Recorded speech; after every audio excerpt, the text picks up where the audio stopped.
status and my age. Are you ready? 1.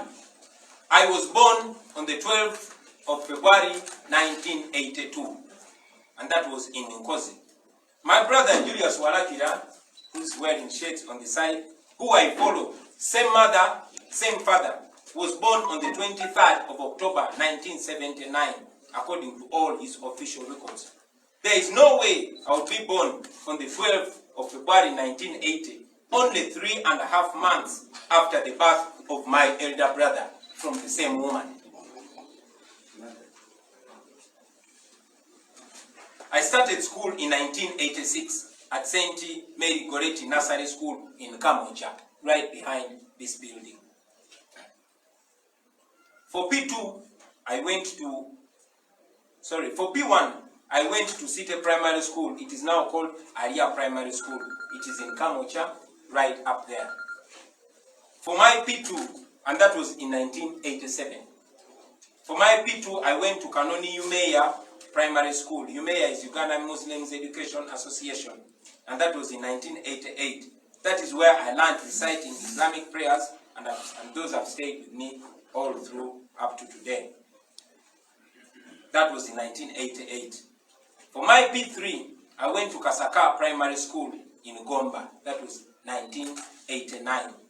For my P4 and P5, I went to Kanoni Catholic School from 1990 up to 1991. For my P6, I went to St. Aloysius Primary School in Bukalaji in 1992. While I was at Bukalaji in P6, my father went and requested Mr. Kato, the headmaster of my former school, Kanoni Catholic School, to allow me register and sit for P7 exams. I therefore spent my third term of P6 in P7. I registered and sat PLE in 1992. My father was advised, and please quote this, my father was advised that in order for my age to match with that of other candidates, including my elder brother Julius Walakira, who was sitting PLE at Bukalaji the same year, he needed to increase my age by 2 years, and that is when my year of birth was altered from 1982 to 1980. Despite sitting PLE without studying P7, I passed very well and went to senior 1. But I would continue with this anomaly in my age throughout my education, both at senior 4, at senior 6, and at university. 9 years ago, in 2011, my late father, J.W. Sentamu, talked about this story in a video recording, which is available. Similarly, 14 years ago, in 2007, my elder brother Eddie Awe was interviewed by the New Vision. 14 years ago, an extract of this is available. He spoke of how I skipped P7 and sat PLE. The same fact is spoken in previous different interviews by my elder brother, Chairman Nyanzi there, from as far back as 2008. I have done several interviews in which I've spoken about this. Therefore, it was at the point of getting my first passport in the year 2000, in the month of March, that I decided to correct this anomaly in my date of birth to reflect the real date of birth, which is February 12, 1982. I remember swearing an affidavit to reflect this change, which is what is required at the passport office. That is exactly what was required at the passport office by then. I saw some misguided people claiming that I changed my age at the time when I was going to run for parliament in 2017. No, all my records outside my academic documents since 2000 bear my true year of birth. Regarding the arrangement and spelling error of my names, I swore a statutory declaration in 2017 as required by law and filed this accordingly. It was on this basis that I was nominated to be a member of Parliament for Chadondo East constituency. At that time, I also applied for verification of my UNEP results, and they were verified. I hope this clarification brings comfort to all those well-intentioned supporters and comrades who might have been worried about these schemes. I have been a law-abiding citizen who values and treasures integrity, my shortcomings here and there notwithstanding. If my legal team deems it fit to undertake any other steps to clarify these issues in light of the most recent jurisprudence, they will do so, and I will inform you friends accordingly. For now, we stand confidently right before the law and any other moral code. The detractors, the haters, as we always say, are going to die in their own movie. Back to my education. Sinama. So when I proceeded to secondary school, I went to St. Maria Goretti Secondary School in Katende for my senior 1 first term. That was 1993. For senior 1 second term up to senior 3, I was at Brain Trust Academy in Rubaga. That was 1993 to 1995. For my senior 4, I went to Chitante Hill School, and that is where I did my senior 4, the Uganda Certificate of Education, in 1996. For senior 5, first term, I went to Alliance Advanced School there in Kamocha Market. And that was, for senior 5, second term, I went to Lubiri Secondary School. That was 1997. And unfortunately, that is the time where I lost my mother and I could no longer proceed with Lubiri Secondary School in boarding. So I had to leave. For senior 5, third term, I went to Kololo Senior Secondary School, right there. Still in 1997, I stayed there until I completed my senior 6 in November and December of 1998. I was then admitted to Makerere University for a bachelor's degree in social sciences. I studied for the whole year, majoring in anthropology, political science, and economics. But later, I dropped out of the course because I lacked tuition. I applied for a diploma in music, dance, and drama, still at Makerere University, because I was aiming at getting a government scholarship. I did not have the money. I had started, besides that, I had started picking interest in music and drama.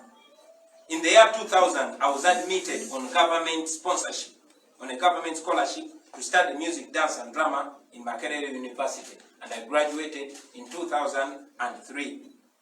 The good thing is that for all my school life, for each of these schools I have mentioned, I studied with well-known people, celebrities, and outstanding people in society. And it is my hope and prayer that those people that I went to school with will come out and confirm the words that I'm saying. As it is well known, ladies and gentlemen, in August of 2016, I decided to go back to school. This time, I wanted to pursue legal studies. I joined the International University of East Africa in Kansanga for my law degree. A few months later, when Cavendish University opened the law school here in Kamocha, I transferred from IUEA because Kamocha was much nearer to my workplace, Firebase, which used to be here. I also did a short course in leadership for 21st century at Harvard. I'm currently enrolled at the Southern New Hampshire University for further studies. I've had to put both my studies at Cavendish and SNHU on a hold on account of my busy schedule and the ongoing persecution. But God willing and time permitting, I hope to complete those courses at the right time. By this time, I'm sure that the question on everybody's mind is why I was always moving from one school to another. Well, I have told this story many times, but let me repeat it right here. That my life was a hustle. My life was ghetto life. My life was a struggle. And I'm not ashamed of that. That is what made me the man I am today. My father had more than 30 biological children and many other dependents. And this put a lot of pressure on his finances. Actually, apart from the fact that my father considered me very brilliant, one of the reasons why he was desperate to see me skip classes and finish school was to avoid the cost of school fees. That is why it was good for him financially when I skipped classes. My mother too, in my formative years, was not doing so well, and yet she had 10 biological children and other dependents to look after, all by herself. So I found that I had to move from school to school because of school fees problems. Some well-to-do Ugandans may not understand this, but I'm sure the poor people, the ghetto people, understand this kind of life. And I'm a real product of ghetto life. I am proud of this history because my greatest motivation is that. And I want to change the lives of these people because I understand their hustle. Finally, ladies and gentlemen, fighting a dictator is no simple task. You lose friends, you are stabbed in the back, you are persecuted, you are prosecuted, you are slandered, you are maligned, you are embarrassed, you are threatened, you are attacked from every corner. And yes, by every Tom, Dick, and Harry. While you are fighting for the oppressed, the dictator uses the oppressed people to oppress you. While you are still dealing with one thing, the regime brings another. While you conclude one battle, the regime is already manufacturing 10 more battles for you. And if you're not careful, you can easily faint and give up. But you must persevere, brothers and sisters. You must keep your focus. You must not lose your head. You must be tough. You must be solid. You must be ghetto.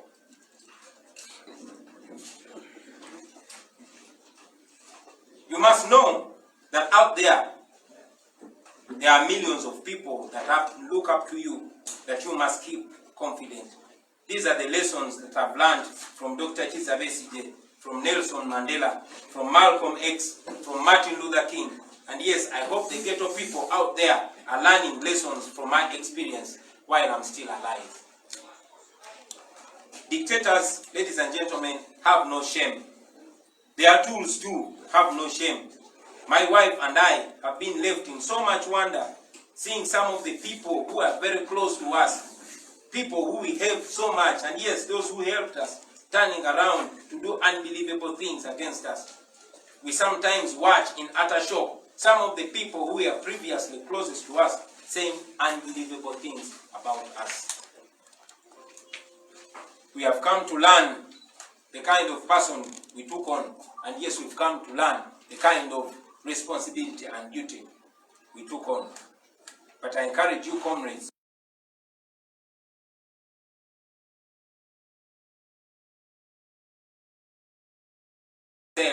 for even more heartbreaks. That is the cost.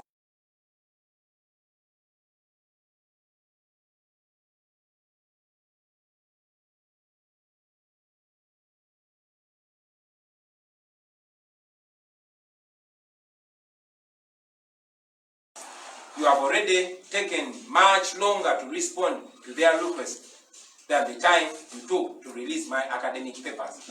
I am challenging you to release them with the same urgency, since you claim to be acting independently and within the law. Ugandans want to be sure if indeed President Museveni has the qualifications that he claims to have, that he was born when he claims to have been born. And yes, they want to be sure if he's really a Ugandan. This is a debate that has taken so many years, and it needs to be concluded. I thank you, ladies and gentlemen. N'oluzungu n'olukomeza. Now, before I go to Uganda, I want to reassert it that I'm proud to be able to answer the questions why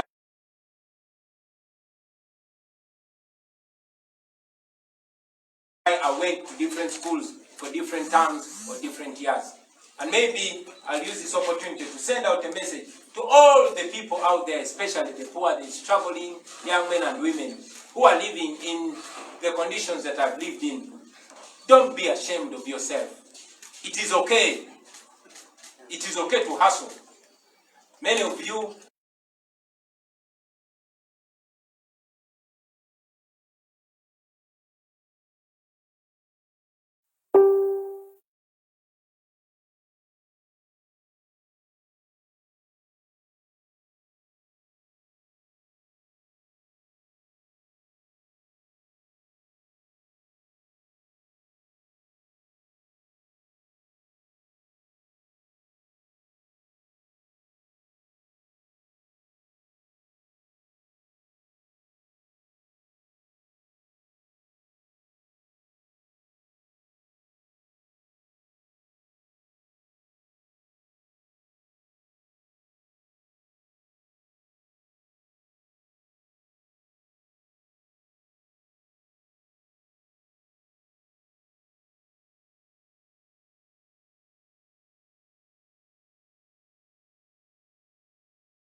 it is only who feels it that knows it.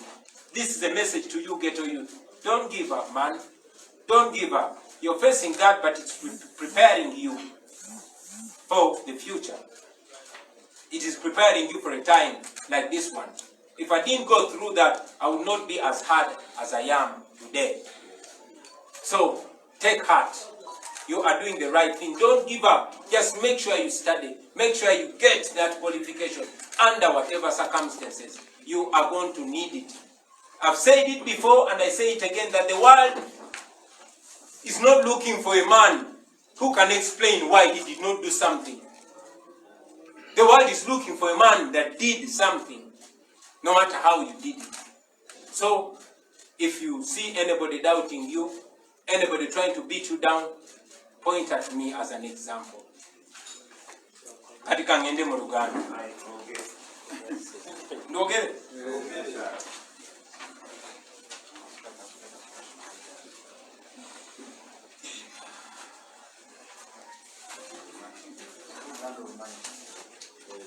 All the ghetto youth, you are the super youth.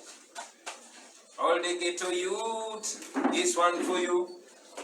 Mwebale nnyo basebo ne bannyabo anamazo betondera naye njagala okuddamu betondera olw'okubalimbisa ebbanga eddene nnyo bweriti basebo ne bannyabo. Waliwo okutaataganyizibwa kwe tufunye ku makya kwesijagendamu naye mukkiriza okwetonda kwaffe okubalwisa basebo ne bannyabo obudde bwammwe tutwalira ddala ng'ekikulu. Era mu mbeera y'emu munzikirize mbategeeze nti oba oli awo sandivuddeyo kwogera ku nsonga eno kuba ffenna tumanyi nti bino ebiboozi babireese kutaataganya revolution yaffe nakugezaako kutusala sipiidi naye kubanga era mmanyi nti waliyo bannaffe eyo abayinza okubanga emitima gyabwe gibenyise obanga beeraliikiridde olw'ebyo ebiyitiŋŋana ebikwatagana ku kusoma kwange n'emyaka gyange. Ensonga lwaki nsazeewo zije eno ensonga naye ntambulire mu butebenkevu. Naye okusooka muzikirize mbawe ku byafaayo oba oli awo binaatuyamba okulaba obulungi ekifaananyi n'okutuyamba okufumiitiriza ku nsonga kati ze tuli mu kuyitamu olwaleero. Mu mwaka gwa 1999 Dr. Besigye yawandiika ekiwandiiko ekyali kikolokota gavumenti ya President Museveni. Ekyo n'ekiwandiiko kyatukyusa obulamu bwe embagirawo era ne kibukyusa olubeerera. Amangu n'embiro baamutwalirawo mu kkooti y'amagye ne bamuteekako omusango nti ayogedde ensonga ku platform oba mu mpuliziganya etali ntuufu.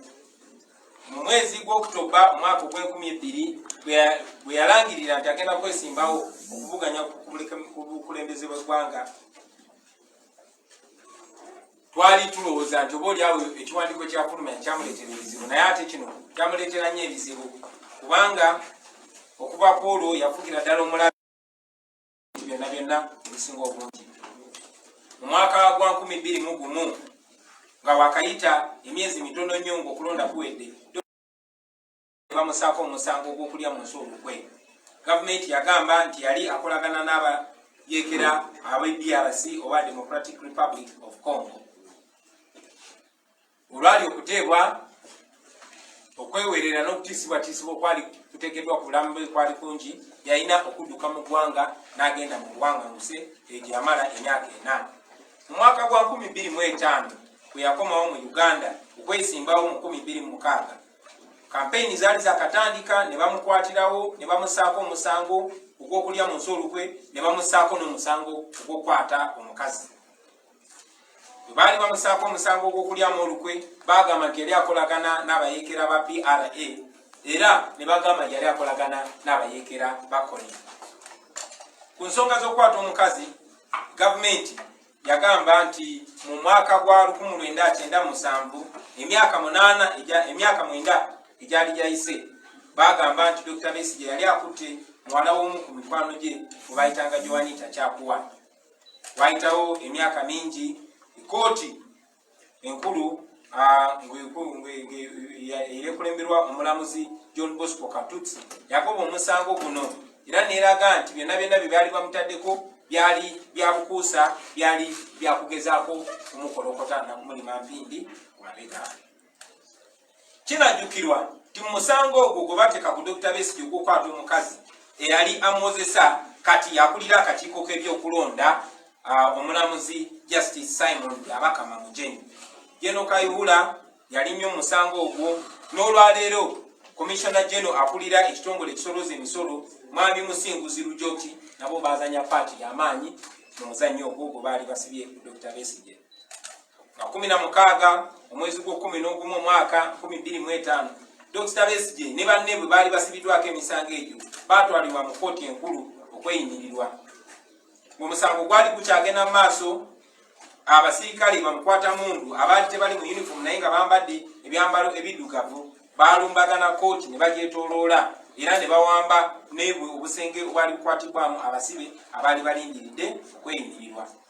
Era oluvannyuma lwa byonna okweyimirirwa kwalemesebwa kubanga abasirikale bayingira mu ofiisi zonna ne bazikyankalanya abo baali bayita ba Black Mamba era abasibe bamaliriza nga baziddwayo mu kkomera. Omwogezi w'amagye mu kiseera ekyo Major Felix Kulayigye yagamba eggwanga aba Black Mamba baali bateekeddwa ku kkooti basobole okukwata abo abasibe singa baba bateereddwa basobole okugulwako emisango emirala mu kkooti ey'amagye. Bannayuganda banyiiga ne balaga obutali bumativu ne basitula amaloboozi gaabwe era gavumenti kyeyaddamu kwali kuwera nkuŋŋaana kuwera kwekalakaasa na kuwera byonna byonna ebyali byogerwa ku muzannyo ogwo ku musango ogwo. Mwami James Nsababutuulo nga yali minisita w'ebyempuliziganya mu biseera ebyo yawera okwogera ku rediyo ku musango ogwo era n'alabula nti rediyo oba TV oba empuliziganya yonna eneesangibwa ng'eyogera ku nsonga eyo yali egenda kugibwako layisinsi yaayo. Omulamuzi John Bosco Katutsi bwe yawa okulagira kwa kkooti ng'alagira balekeraawo okugulako emisango oba okukozesa Dr. Besigye mu kkooti y'amagye, General Eric Mwine yazimmula ekiragiro kya kkooti ekyo. Ekkooti etaputa ssemateeka bwe yayongera nayo n'esala omusango ogwo n'eragira Dr. Besigye balekeraawo okumuwozesa mu kkooti ez'amagye. President Museveni yavaayo n'aweeranga bwagenda okulwanyisa okusala kwa kkooti okwo ng'akozesa amateeka ng'akozesa n'ebyobufuzi era yagamba nti agenda kulonda abalamuzi abakolagana ne NRM bwe baba babeera ku ntebe y'abalamuzi mu kiseera ekyo. Era nga bwe mwalaba Dr. Besigye bamaliriza nga bamunominatinze okwesimbawo ku bwa pulezidenti mu mwaka gwa 2006 naye nga bamunominatinze ali mu kkomera. Okubako olwo bassebo ne bannyabo okubonaabona kwa Dr. Besigye ne banne bwe baali balwanirira eddembe tekwakoma kwagenda mu maaso paka olunaku lwaleero.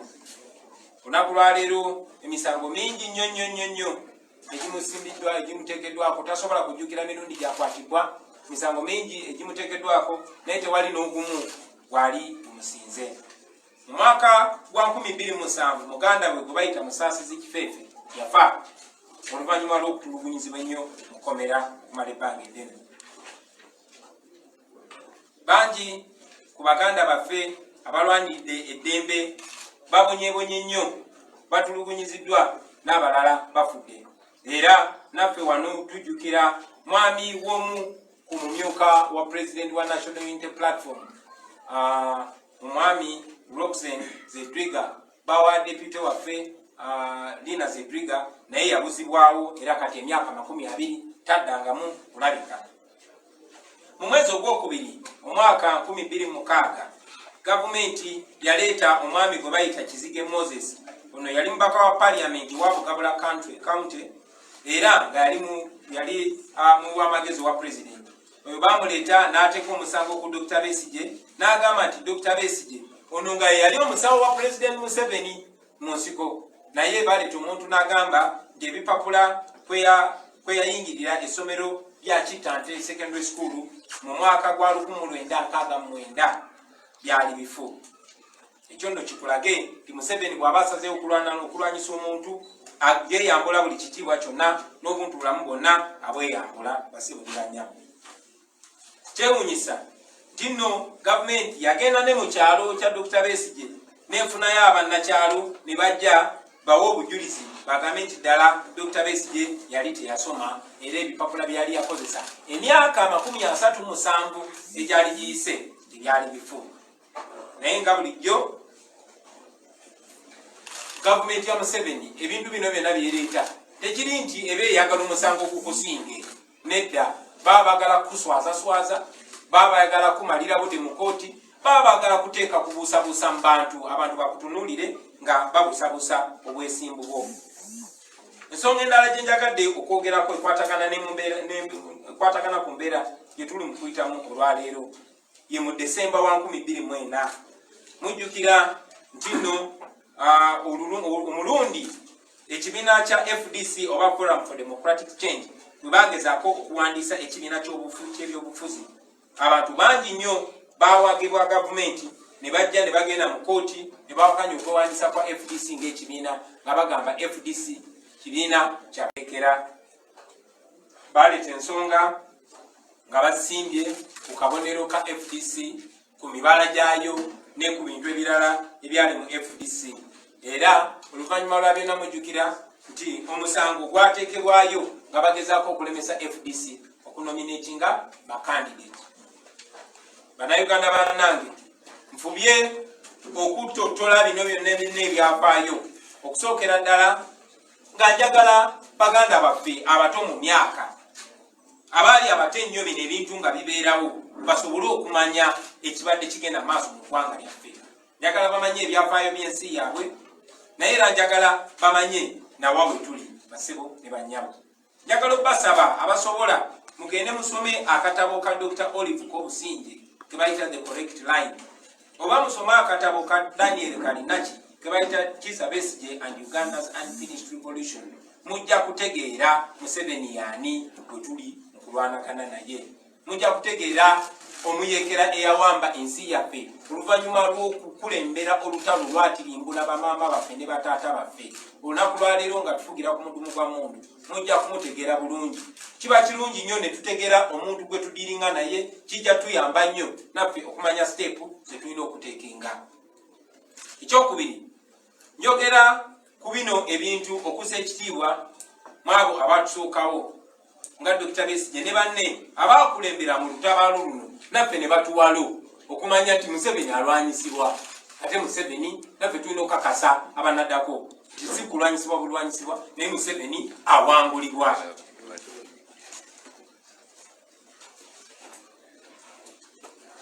Ekyokusatu era ekisembayo, njogera ku byafaayo bino nga njagala baganda baffe bonna bonna bamanye nti nno okusongozebwa nze ng'omuntu gwe mbadde mpitamu okuva olunaku lwe nayatula nti ngenda kwesimbawo mu 2021 si bipya.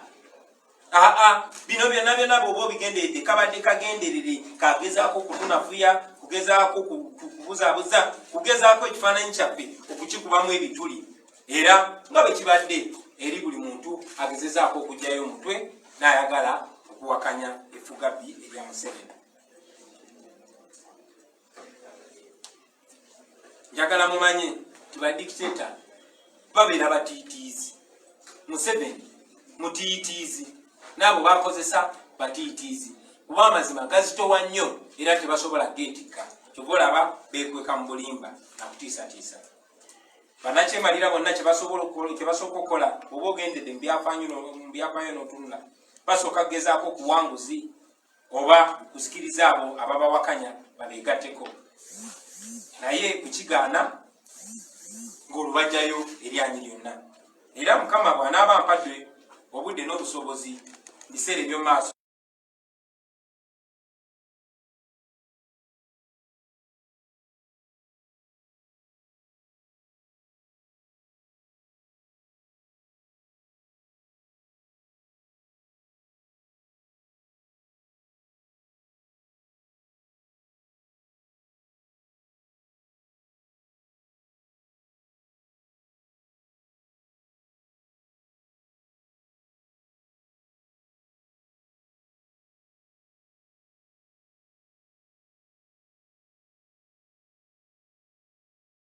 kulwanyisa oba wiponi gye basinga okukozesa ate ekyennaku ge mateeka. Ng'ogyeko okugulirira, ng'ogyeko okutiisatiisa, bakozesa amateeka nga tuuli yaabwe obanga ekyokozesa. Kuviira ddala mu bazungu nga bafuga omwana w'omuddugavu ne Mugabe mu apartheid South Africa paka ku ba Bashir, ba Hosni Mubarak, ba Gaddafi n'abalala. Bakozesa tteeka nga wiponi ey'okunyigiriza bannaabwe. Okuva lwetwalangirira nti tutandise People Power Movement, gavumenti ya Uganda efubye okukozesa amateeka mu ngeri enkyamu ogezaako okutulemesa. Mu Arua mujjukira ng'ogyeko ekyokunteekako omusango ogw'okulya mu nsolukwe baagamba nti bansanze ne zimashini gaani 2 mu luumu yange newankubadde zaamala ne zibula ng'empewo. Banteekako omusango nze wamu ne bannange nti twakuwa emmotoka etayitamu masasi naye nti ffe twagikasukira ejjinja neyatika.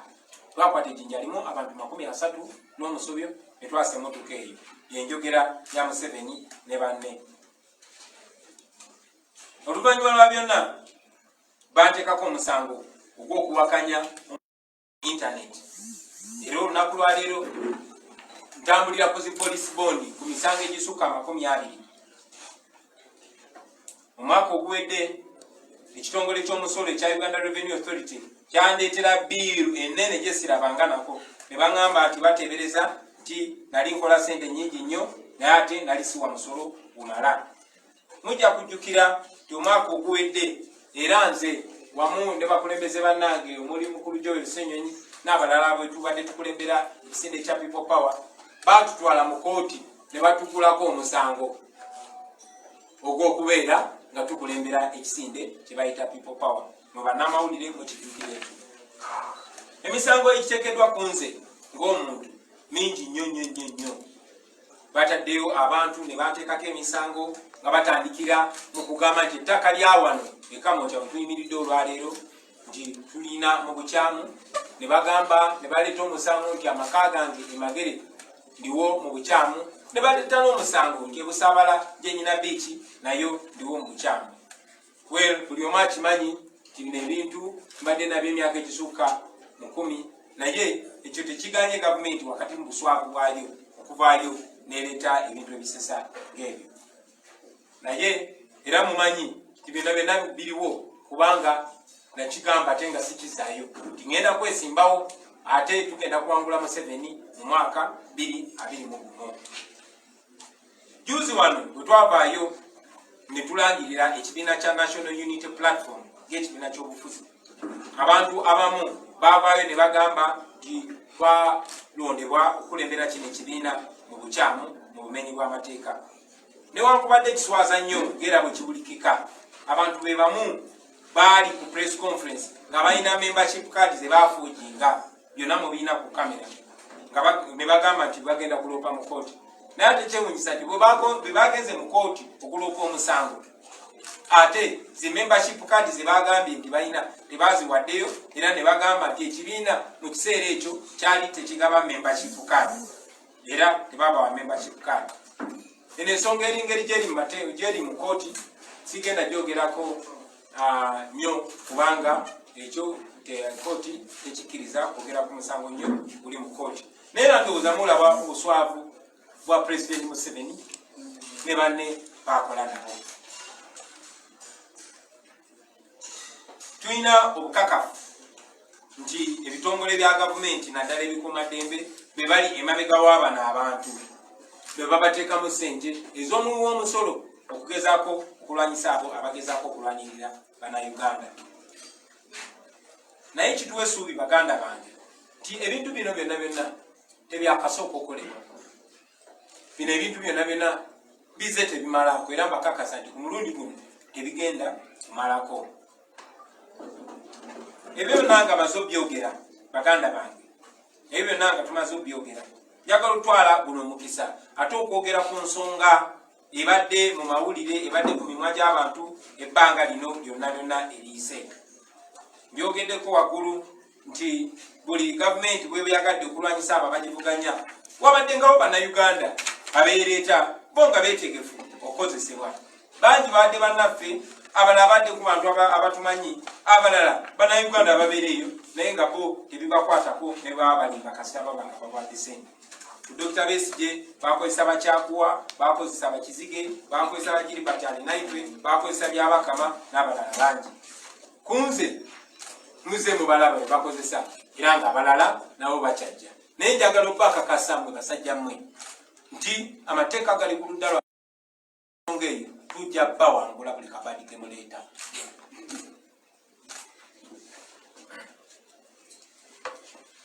Bwe nasooka okwesimbawo mu Kyaddondo mujjukira bangi nnyo bagezaako okutulwanyisa nga batukubamu ebituli, naye kyabakola bubi nti tebamalako. Kati olunaku lwaleero bazze nga bawakanya buyigirize bwange, nga bawakanya n'ebirala ebyo. So njagala kino poze nakyo okiteeka mu butongole nti bannange mu ggwanga eritambula obulungi, mu ggwanga erikulemberwa obulungi, abakulembeze balina okuteekebwa okubibwamu tooki. Abakulembeze balina okubibwamu tooki. Tewali mukulembeze alina kugamba nti talina kubuulirizibwako. Nange kennyini buli mukulembeze alina okubibwamu tooki, buli mukulembeze alina okubuulirizibwako. Naye ngera bwe nze mbannyonnyola bw'ogoberera bino ebya Museveni, kuno si kubuuliriza. Kuno kugezaako kunafuya, kuno kugezaako kulima mpindi ku mabega. Obulamu bwange bwonna nga mmwe bannange abasinga abamanyi, obulamu bwange obusinga muliivinze mu maaso gammwe nga mundaba, muliivinze mu kamera.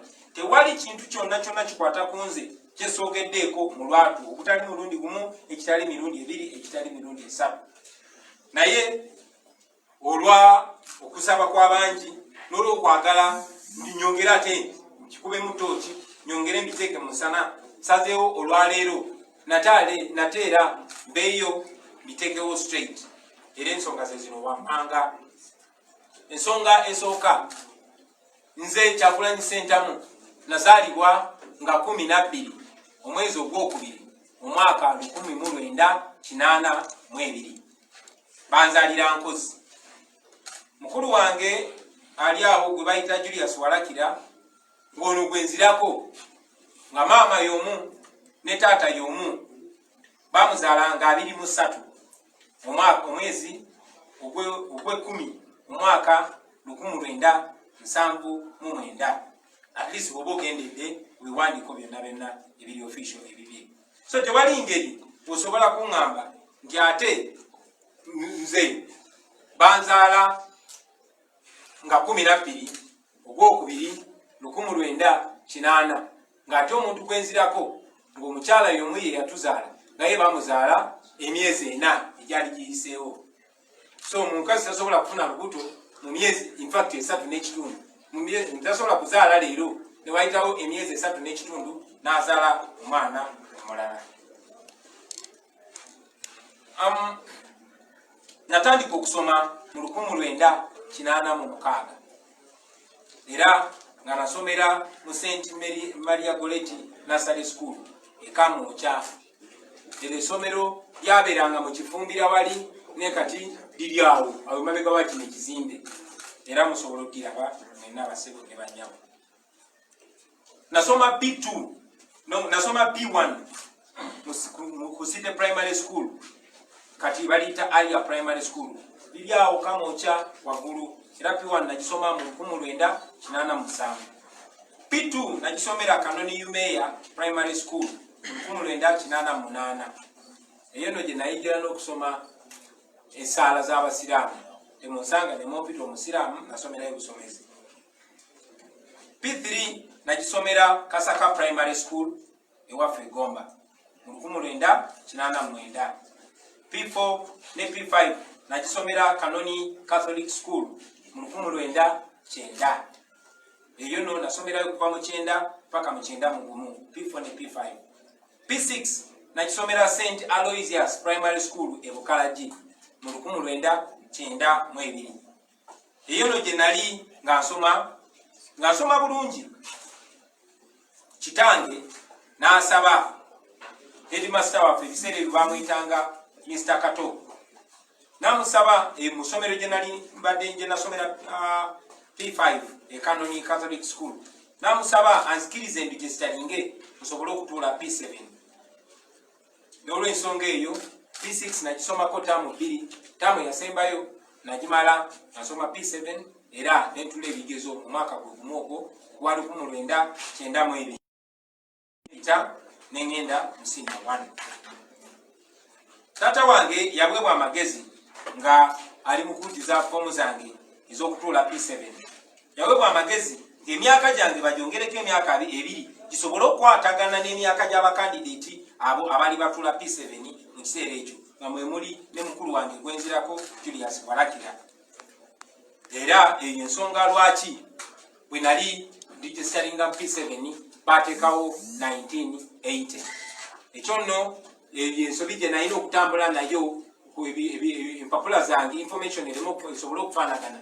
Nalina okutambula n'ekyo paka ku senior 4, nalina okutambula n'ekyo paka ku senior 6, nalina okutambula n'ekyo paka ku university.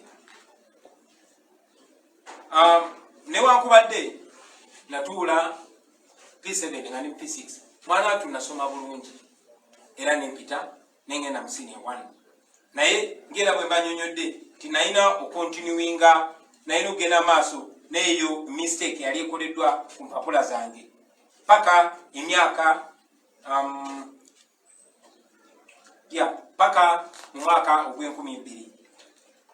So kino njagadde kibajjukize nti taata wange omugenzi kati JW Centamu emyaka 9 egiyise mu mwaka gwa 2010 alina interview gye yakola era nga video recording eyo gyeri ng'annyonnyola engeri bino byonna byali bikoleddwa. Oyo yali kitange omugenzi JW Centamu.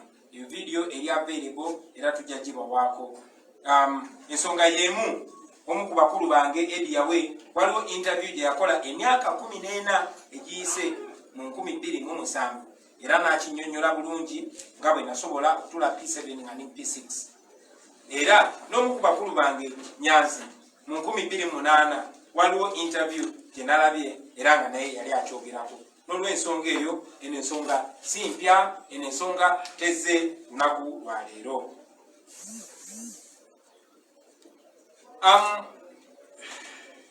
Lwali nali nyina okufuna passport nga maze okula bwe naweza emyaka 18 nga nze netegerera.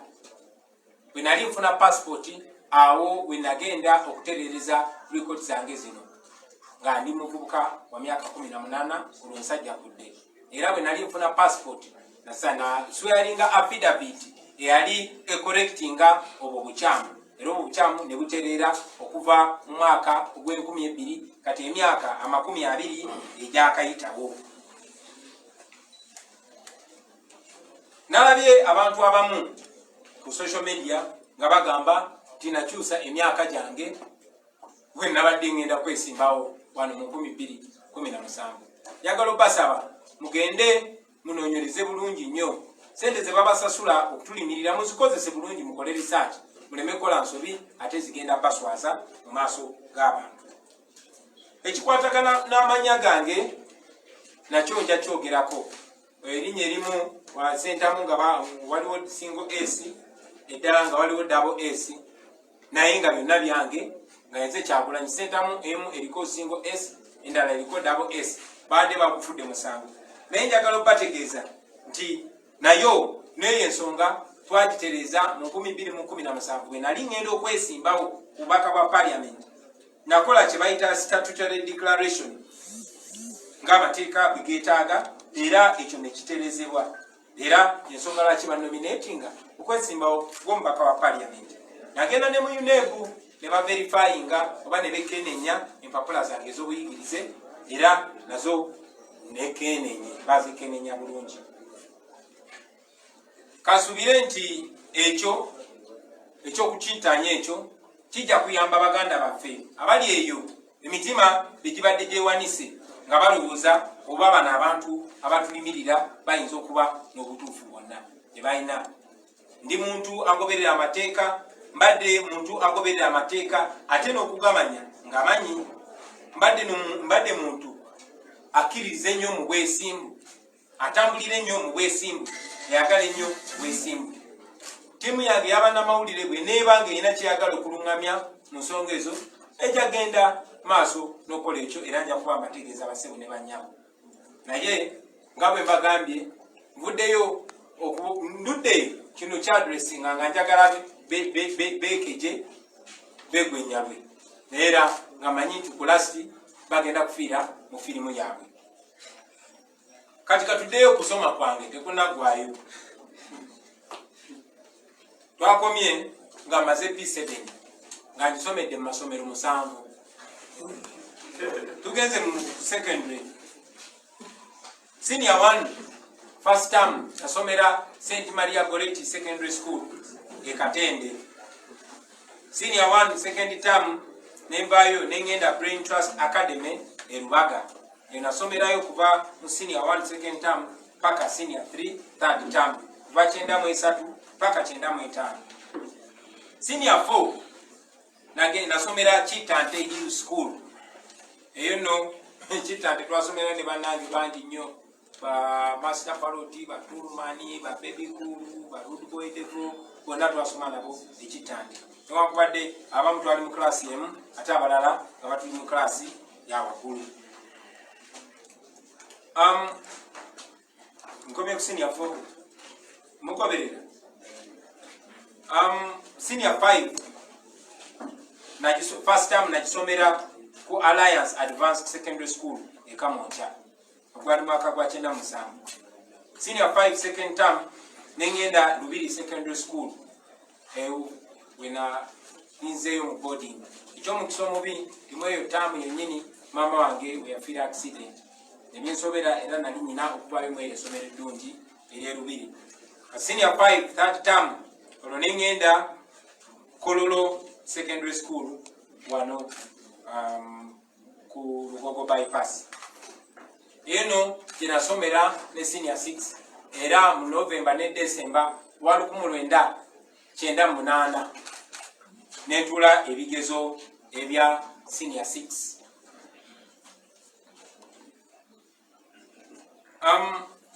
Bwenavaawo naweebwa ekifo e Makerere University era ngaawo nali mpeereddwa ekifo okugenda okusoma degree Bachelor of Arts in Social Sciences mu 1999.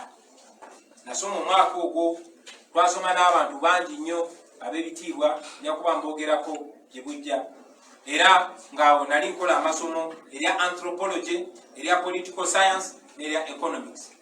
Naye omwaka ogwo gwennyini nga gugwako nayina okudropinga out kubanga baali bampadde ku private sponsorship. Twasasulanga ndoozi emitwalo nga 45 buli semester.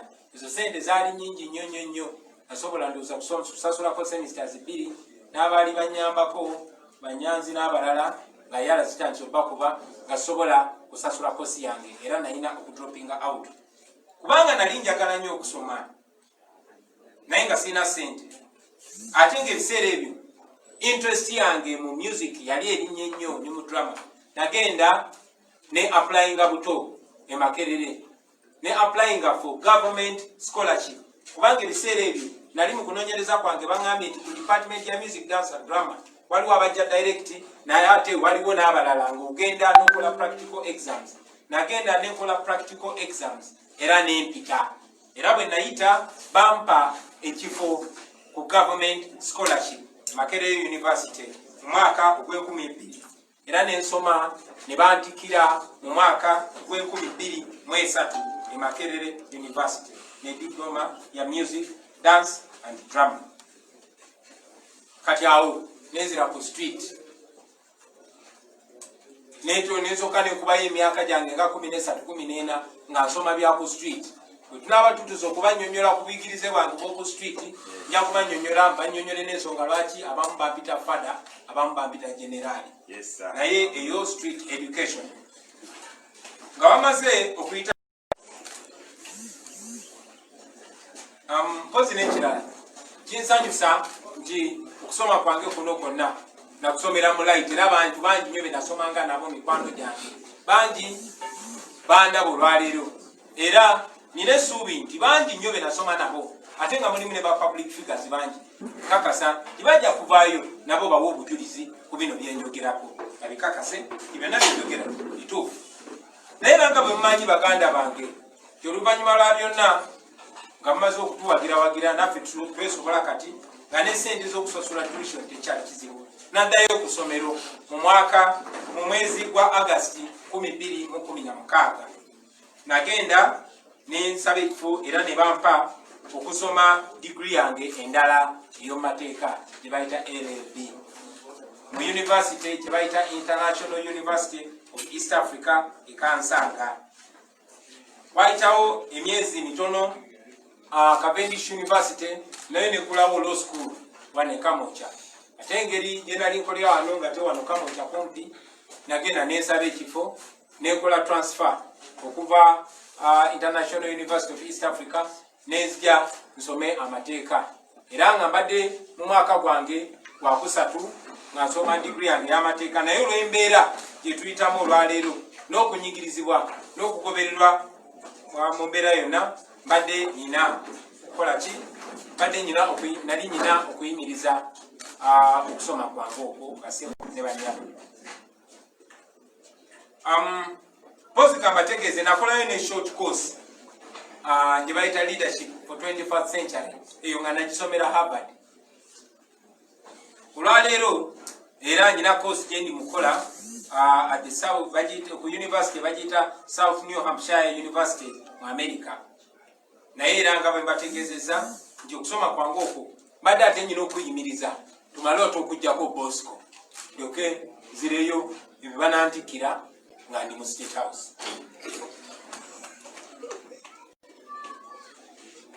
Sawa zino kakasa nti bangi kumwe muli mu kwebuuza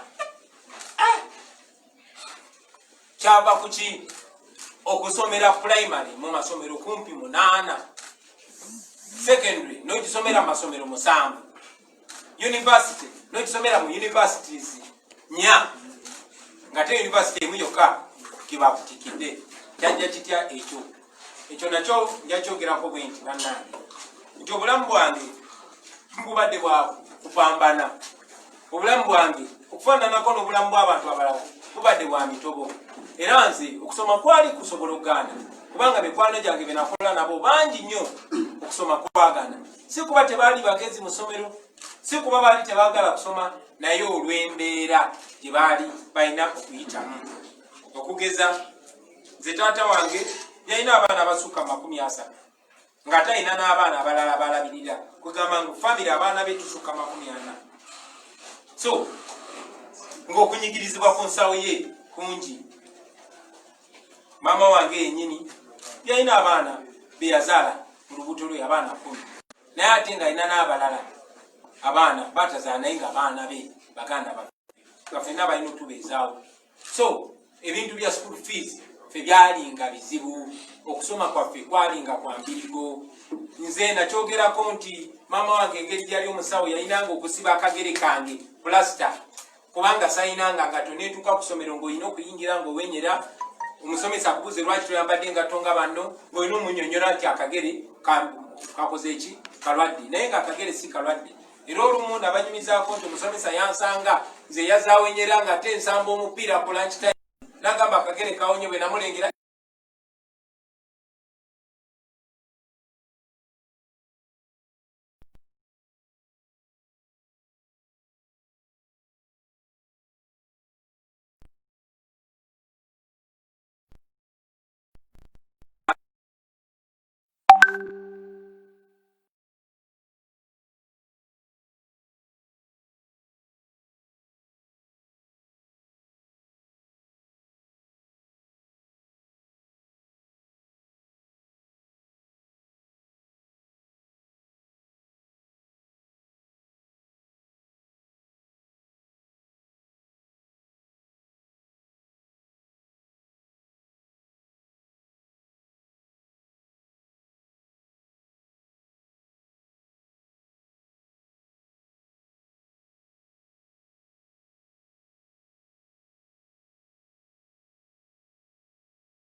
era temukkiriza mu mbeera eyo. Bangi nnyo bayingira mu bigezo nga n'obudde bwaweddeyo dda. Nze omu ku abaana abaabeeranga ebweru ne beegayirira oba oliawo n'oyita kitaawo oba mukuluwo n'annyonnyola baasa oba n'annyonnyola omusomesa bakukkirize osobole okukola ebigezo. So n'okunnyonnyola n'okusanga nti oba oliawo ebigezo ebimu tetwabikola nga bwe twali tulina bikola, oba oliawo singa embeera yali esingako obulungi singa twasoma bulungi. Eyo no y'emu ku nsonga lwaki nfiirawo okulaba nti tewali mwana wa geto abeera mugezi naye ate n'alemesebwa mu mbeera eyo. Yensonga lwaki nfiirawo ndabe nga tuyitereeza, kubanga be nayitamu si buli omu nti asobola okuyitamu n'atuuka olwaleero ng'alina ebisaanyizo ebyo. Embeera ebeeranga eriwo okulwanagana naawe omwana wa geto.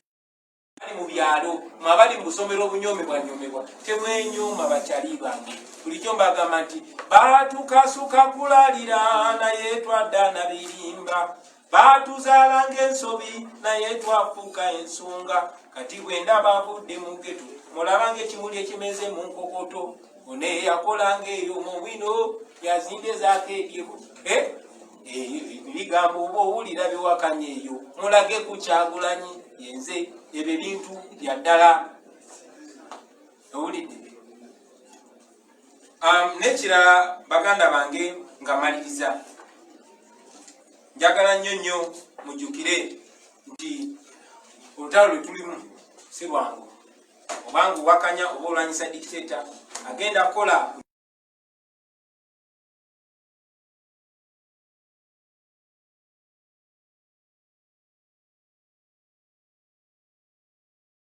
mu buli koona, bajja kukozesa abantu bw'oba obadde omanyi nti bakwagala nnyo bakulumbagane naye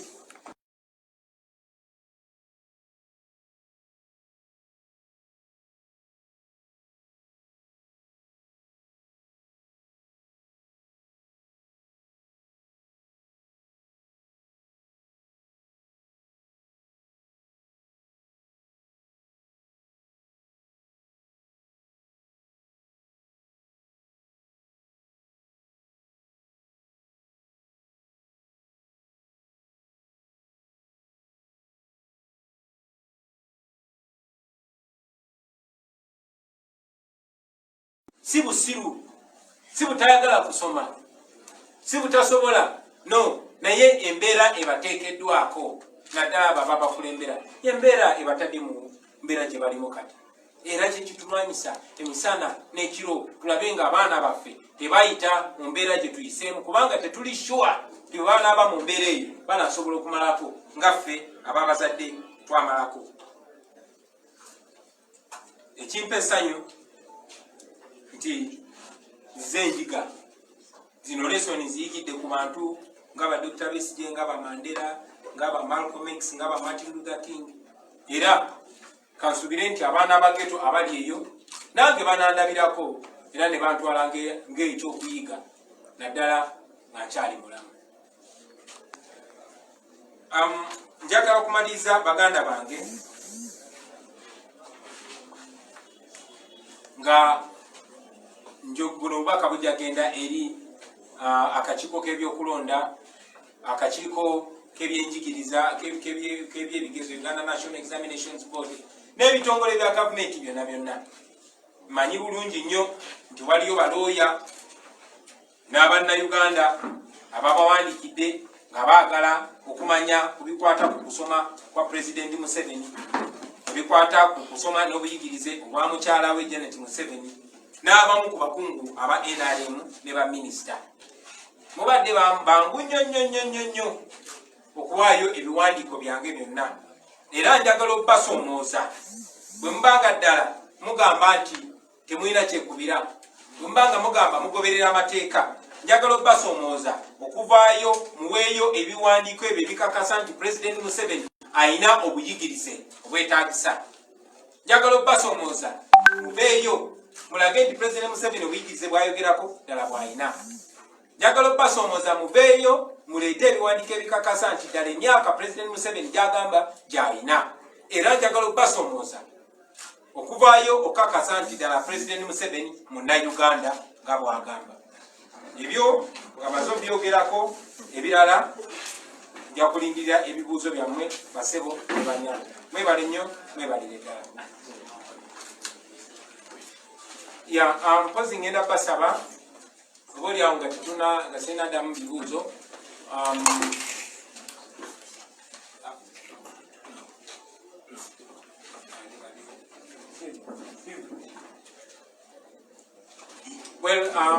Bwe tumaliriza ndowooza kantwale ebibuuzo byammwe male okuddamu ebibuuzo byammwe. Videos ezimu zembadde njogerako nga eya mukadde wange newankubadde yatuva ku maaso emyaka 5 egiyise, naye ebyo ebigambo yabyogera emyaka 9 egiyise, nabyo kijja kukola bulungi mu biwulire. Obaolyawo n'ebirala byonna bijja biteeka ku social media basebo ne banyabo. Bwaba tewali bibuuzo sobola okugenda.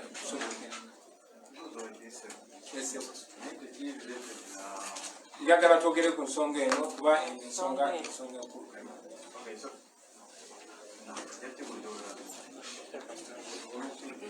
Mulabika nga batalina kibuuzo kyonna. Munyonyose. Mwebale nnyo, mwebalire ddala. Kambasabe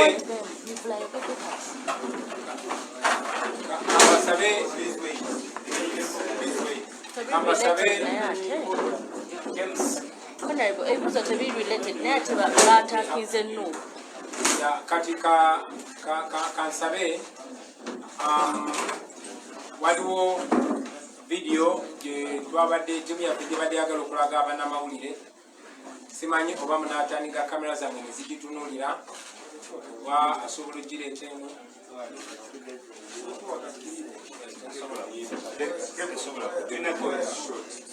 Sekanta nenda basaba there's a screen right behind you, friends.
Kano kadde kaffe mwana kamazeeyo emyaka nga 10 bulijjo mama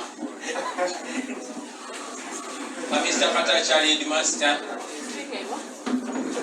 Eno yali P5 eri naleka bazimba office endoza tebagimala.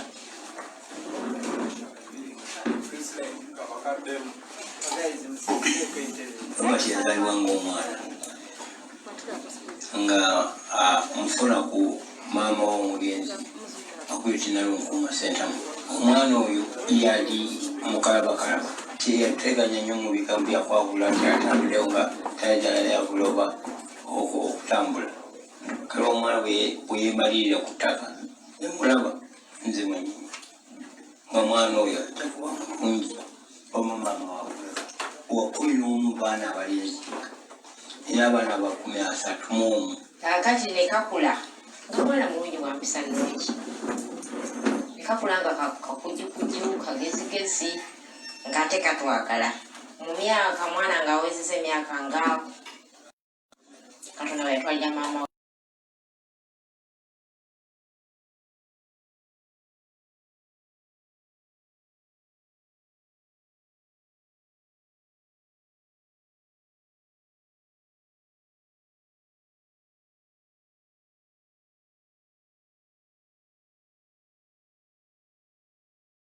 amaze emyaka nga 10 bulijjo mama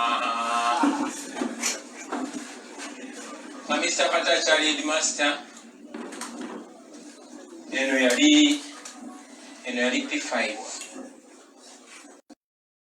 eri naleka bazimba office endoza tebagimala Robert bweyagenda mu masomero ga waggulu kuladda bulungi naye nga nyumirwa nnyo ennyimba ezibeera ku lediyo ku azikwata bukusu n'aziyimba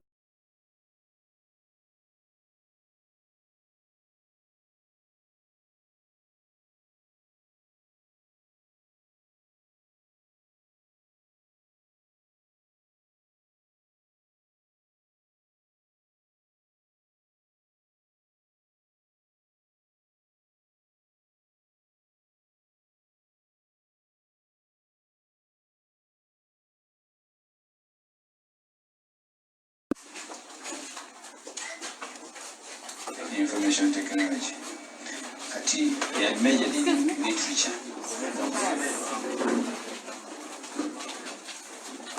Njagala okwebaza bassebo ne bannyabo okuba we twatandikira